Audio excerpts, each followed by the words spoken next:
안녕하세요. 팀명 갤럭시의 박서은입니다. 이번 프레젠테이션 대회 주제는 공정성인데요. 저는 그 중에서도 콜먼 보고서를 통해서 교육근 등을 소개해드리겠습니다. 우선 발표는 이런 순서로 진행해드리겠습니다. 첫째, 교육 격차에 대한 사회적 인식. 둘째, 콜먼 보고서의 등장 배경. 셋째, 콜먼 보고서의 연구 내용. 그리고 마지막으로 콜먼 보고서의 결론과 사회적인 의의를 말씀드리면서 발표를 마칠 예정입니다. 우선 교육 격차에 대한 사회적 인식을 말씀드릴 텐데요. 이 뉴스는 교육개혁에 대한 이슈를 다루고 있는 올해 여름에 발표되었던 뉴스입니다. 같이 한번 시청해 보시겠습니다. 학교 수업만 열심히 따라가면 풀 수 있도록 수능 시험을 출제하라고 지시했습니다. 교육개혁 방안을 보고받는 자리, 보고 내용에 없던 사교육비 경감의 강력한 추진을 당부하며 내놓은 주문입니다. 학교 수업에서 다루지 않은 내용은 출제해서 배제하라고 말씀하셨습니다. 네, 이렇게 대통령이 직접 교육개혁을 내세우면서 또 어제 당장 치러졌던 수능이 있죠. 그래서 최근에 교육 균등에 대한 관심이 더욱 높아졌는데요. 사실 이것은 최근에 막 제시된 문제는 아닙니다. 우리 사회에서는 꽤나 오래전부터 부모의 소득이나 학생의 거주지에 따라서 대학 입시의 결과가 차이나는 현상을 문제로 지적하고 또 이것을 해결하기 위해서 많은 노력을 기울이고 있는데요. 지금은 이게 되게 당연한 사실이지만 콜먼 보고서가 발표되었던 1960년대 미국의 상황을 살펴보면 그렇진 않았습니다. 당시 사회에서는 학생들의 학업성 지도 차이가 학교 때문이라고 생각을 하는 의견이 지배적이었습니다. 특히나 흑인과 백인 학교에 대해서 재정이나 지원의 차이가 있기 때문에 이러한 교육 격차가 발생했다고 생각했었죠. 또 한편 이 시기쯤에 미국은 빈곤 그리고 빈부격차 문제가 굉장히 심각했는데요. 미국 정부에서는 이러한 빈부격차 문제를 교육격차를 해소함으로써 해결하고자 하였습니다.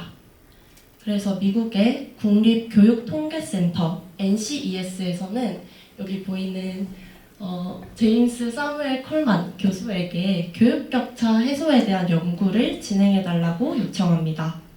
그리고 콜만의 연구가 시작되었습니다. 콜만은 교사 60만 명, 학생 60만 명, 학교 4천여 개를 대상으로 한 대규모 연구를 진행하였고요. 그 결과로 1966년에 Equality of Educational Opportunity, 그러니까 교육 기회 평등이라는 일명 콜만 보고서를 발표하게 됩니다. 이 콜만 보고서의 내용을 소개해드리겠습니다.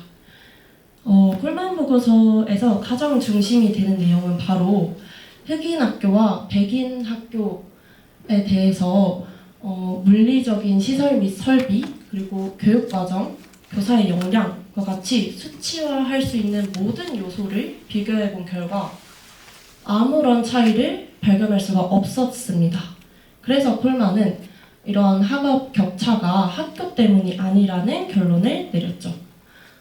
또 특히나 1학년으로 이제 막 입학한 학생들조차도 학업성 지도 차이가 발생했기 때문에 더더욱 학교 때문이라고 설명할 수는 없는 것이었죠. 그렇다면 진짜 이유는 무엇이었을까요? 혹시 학생들의 성적 차이가 어디에서 오는지 원인을 말씀해 주실 수 있는 분 계신가요? 네. 부모의 소득. 네, 맞습니다. 제가 발표를 시작하면서도 말씀드렸고 사실 우리 모두가 알고 있듯이 학생들의 학업성 지도 차이가 부모의 교육 수준 그리고 경제 수준에 따라서 달라진다는 사실을 우리 모두가 알고 있죠. 그리고 이 사실은 콜만 보고서에서 처음으로 등장했고 지금까지 인정되고 있는 개념입니다. 이렇게 해서 학생들의 학업성 지도 차이의 원인을 알아낸 콜만은요, 그 평등을 위해서 이 4단계를 달성해야 한다라고 주장했습니다. 첫 번째는 교육 기회의 허용, 두 번째 교육 기회의 보장, 세 번째 교육 조건의 평등, 마지막으로 교육 결과의 평등인데요. 이 네 단계를 하나하나 설명해 드리도록 하겠습니다. 네, 첫 번째 교육 기회의 허용 단계는요. 교육 평등에 있어서 가장 기초적인 단계로 여겨지고요. 현재 우리나라 사회에서는 공교육을 받을 수 있는 것 그 자체를 의미합니다. 우리나라 사회를 생각해 봤을 때 모든 학생들이 공교육을 받고 있기 때문에 이 1단계는 달성이 되었다라고 평가할 수 있겠습니다. 그리고 다음으로 두 번째 단계는 교육 기회의 보장인데요. 이는 모든 학생들로 하여금 교육의 질을 확보해 주기를 의미하고 있고요. 특히 우리 사회에서는 무상 의무 교육을 통해서 모든 학생들이 양질의 교육을 받을 수 있어야 한다라는 논의와 관련이 있는 단계입니다. 그리고 세 번째 단계는 교육 조건의 평등인데요. 여기서 말하는 교육 조건에는 시설, 교사의 질, 교육 자원, 교과 과정과 같은 모든 요소들을 포함하고 있습니다. 이러한 교육 조건이 모든 학생들에게 평등하게 제공되어야 한다는 의미입니다.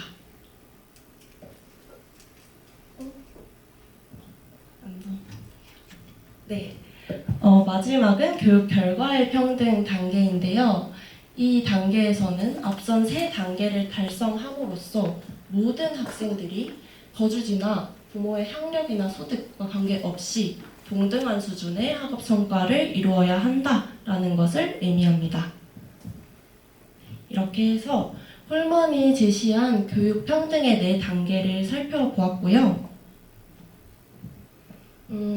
이러한 홀먼의 주장에 따라서 현재 우리 사회에서 부모의 배경과 학생의 학력 격차의 상관관계를 연구하고 또 이 연결고리를 끊기 위해서 다양한 연구를 진행하고 있는 것을 이해해 볼 수가 있겠습니다. 네, 마지막으로 홀먼 보고서의 결론과 또 이것이 교육계에 갖는 사회적인 의의를 말씀드릴 텐데요.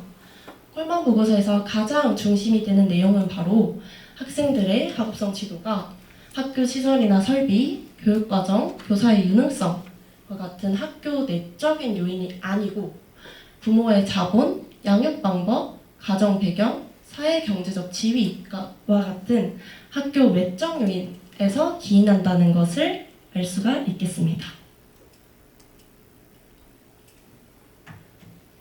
그리고 마지막으로 콜만 보고서의 의의를 말씀드리자면요. 첫 번째, 교육의 공평성과 질을 개선하기 위한 지침을 제시하였습니다. 두 번째, 학생들의 학업 성취를 위해서 학부모나 교사가 해야 할 역할을 제시하였습니다. 그리고 세 번째, 현재 교육 불평등을 해소하기 위한 다양한 연구들의 기반이 되고 있습니다.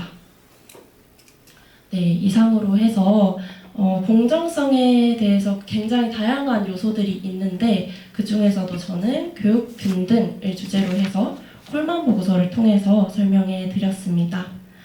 이상으로 발표를 마치겠습니다. 감사합니다.